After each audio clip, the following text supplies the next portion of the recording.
Aloha, Commanders, and welcome to Later Tonight with Dr. Iron Chef, hosted on Aloha Diz. Please be sure to follow on Twitch and subscribe on YouTube for all the latest content. All right, buckle up, Commanders, because today we're diving headfirst into the latest dispatch from Beck over at Star Trek Fleet Command. Yeah, that new blog post that dropped, April 10th? Battle Tactics, Elite Solo Wave Defense. Sounds intense. It really does.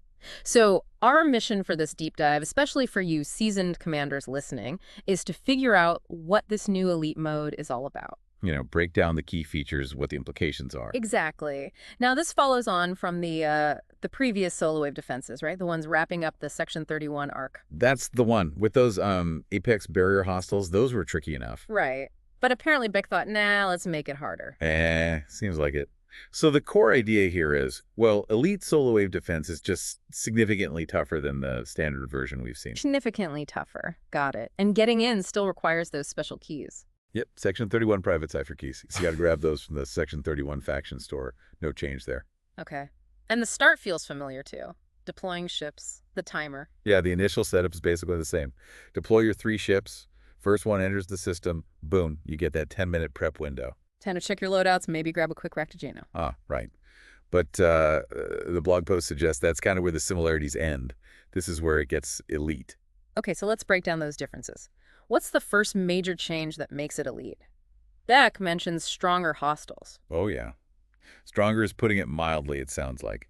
They've definitely upped the stats considerably compared to the standard ones. So strategies that worked before might not cut it? Exactly. Beck specifically calls out crews built mostly for speed.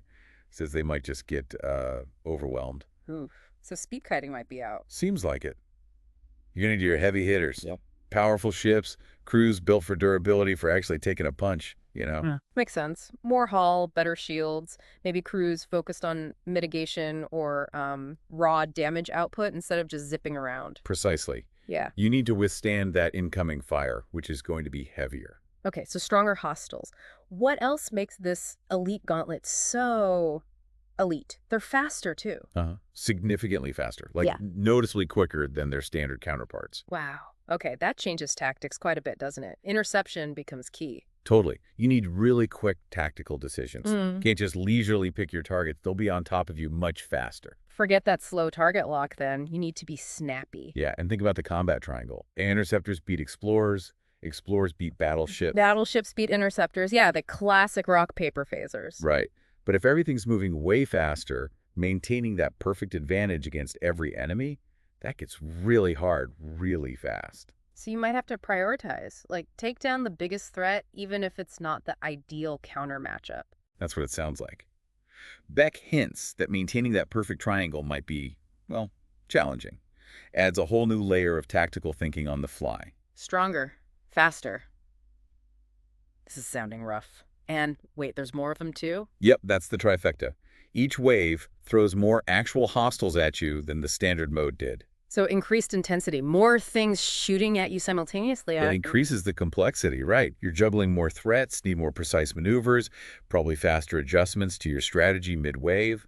Area of effect abilities might become even more valuable. Okay, this sounds like a serious challenge. So the big question, why put yourself through this? The rewards must be pretty good, right? Ah, yes.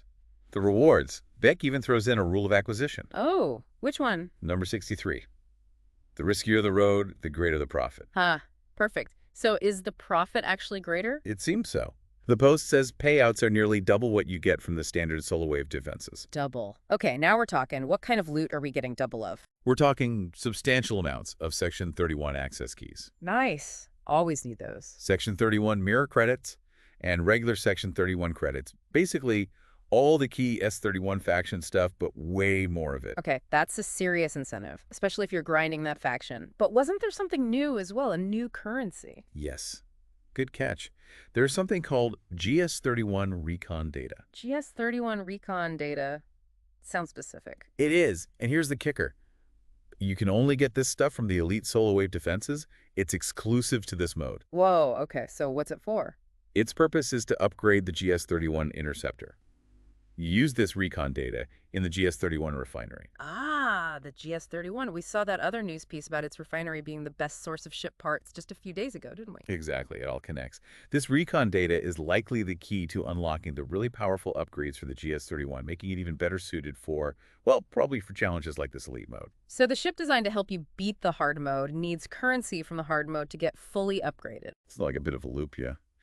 Beck does say the GS-31 isn't a guaranteed win button, but that its abilities greatly enhance your chances.